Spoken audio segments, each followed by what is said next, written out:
ஆன்மீக நண்பர்கள் அனைவருக்கும் பாலஅறிஞ்சு வேகம் யூடியூப் சேனல் சார்பாக இனிய நல்வணக்கம். இந்த நாள் உங்கள் அனைவருக்கும் இனிய நாளாக அமையட்டும்.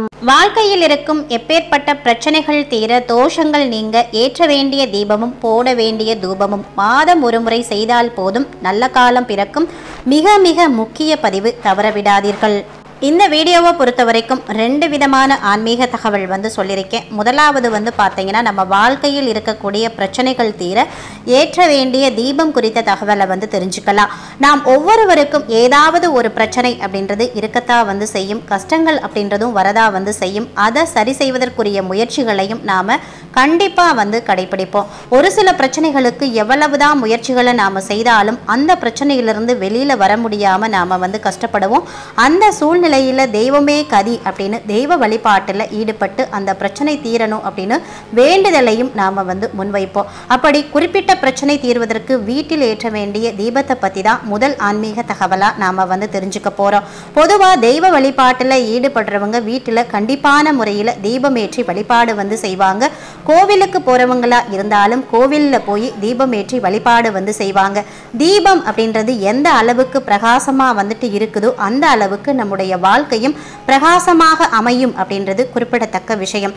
அதனால தான் கோவிலில் தீபம் ஏற்றுவதற்காக எண்ணெய் திரியெல்லாம் வாங்கி தரணும் அப்படின்னு சொல்லுவாங்க. அவ்வளவு சிறப்பு வாய்ந்த தீபம் நம்முடைய பிரச்சனைகளையும் தீர்க்கும். அந்த தீபத்தை பற்றி தான் நாம் தெரிஞ்சுக்க போகிறோம்.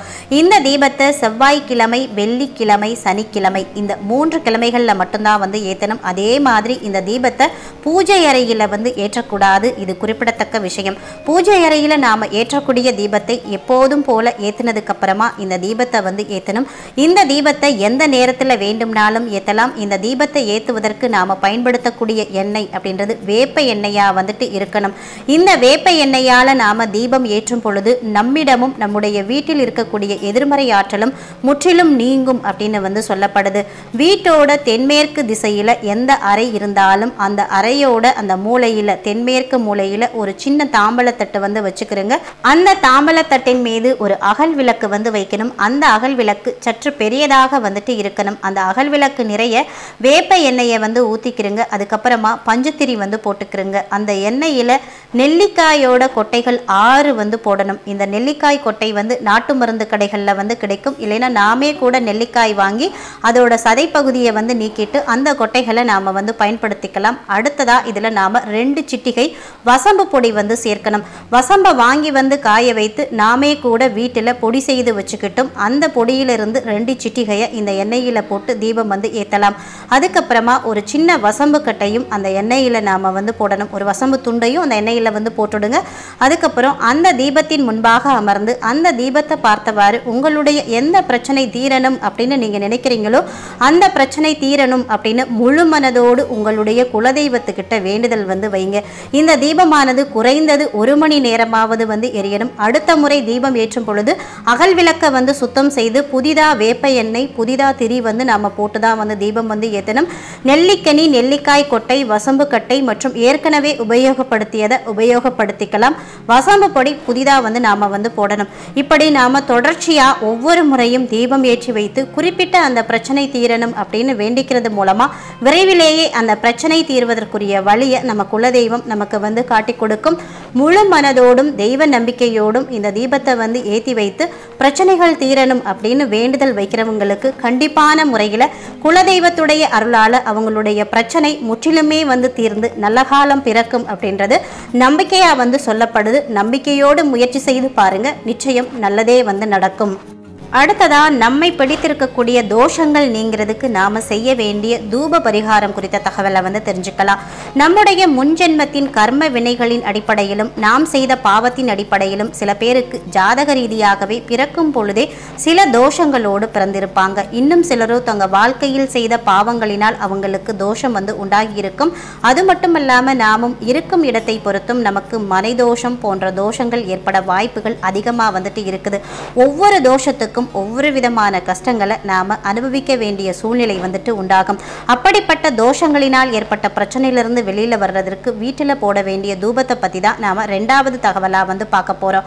பொதுவாகவே ஒரு வீட்டில் எந்த அளவுக்கு நறுமணம் அதிகமாக வந்துட்டு இருக்குதோ அந்த அளவுக்கு வீட்டில் இருக்கக்கூடிய எதிர்மறை ஆற்றல்கள் அனைத்தும் நீங்கும் அப்படின்னும் நேர்மறை ஆற்றல்கள் வீட்டுக்குள்ள வரும் அப்படின்னும் வந்து சொல்லப்படுது. எதிர்மறை ஆற்றல்கள் நீங்கினாலே நம்முடைய கஷ்டங்கள் அனைத்துமே நீங்கிவிடும் அப்படின்னு தான் வந்து பொருள். அதனால தான் காலையிலும் மாலையிலும் வீட்டில் தீபம் ஏற்றும் பொழுது ஊதுபத்தி, சாம்பிராணி இது போன்ற வாசனை மிகுந்த பொருள்களை நாம வந்து உபயோகப்படுத்துறோம்.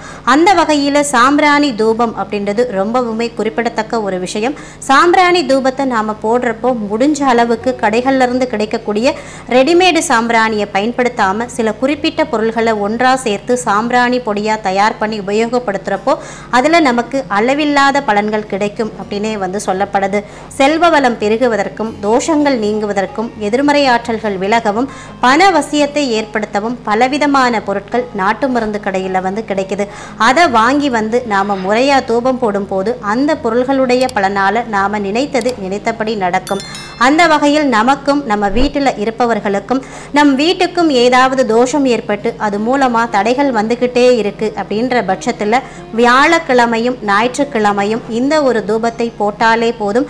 அதுவும் குறிப்பா மாலை 6:30 மணிக்கு மேல வீடு முழுவதும் தூபம் போடுவது அப்படின்றது மிகவும் சிறப்பு வாய்ந்ததா வந்து கருதப்படுது.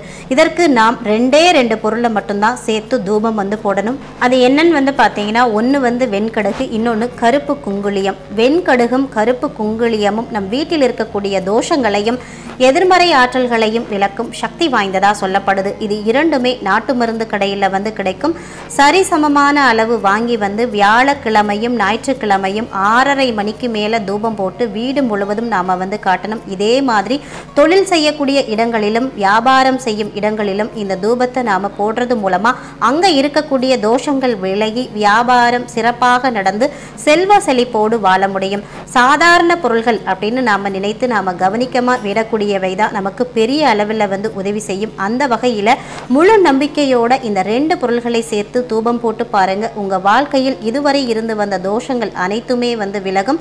புதிதாக எந்தவித தோஷமும் உங்களுக்கும் உங்கள் குடும்பத்தாருக்கும் ஏற்படாது அப்படின்னு சொல்லி இதுவரைக்கும் இந்த பதிவில் 2 விதமான தகவல் வந்து கொடுத்துருந்தேன். அந்த தகவல்கள் உங்களுக்கு பயனுள்ளதாக இருந்திருக்கும் அப்படின்னு சொல்லி இந்த பதிவை இதோடு நிறைவு செய்கிறேன். இந்த பதிவு உங்களுக்கு மிகவும் பயனுள்ள பதிவாக இருந்திருக்கும் நினைக்கிறேன்.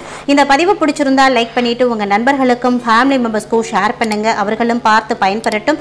இந்த பதிவை பற்றின கருத்துக்களையும் உங்களுடைய சந்தேகங்களையும் கமெண்ட் செக்ஷனில் சொல்லுங்க.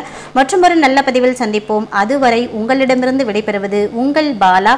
நன்றி, வணக்கம், வாழ்க வளமுடன்.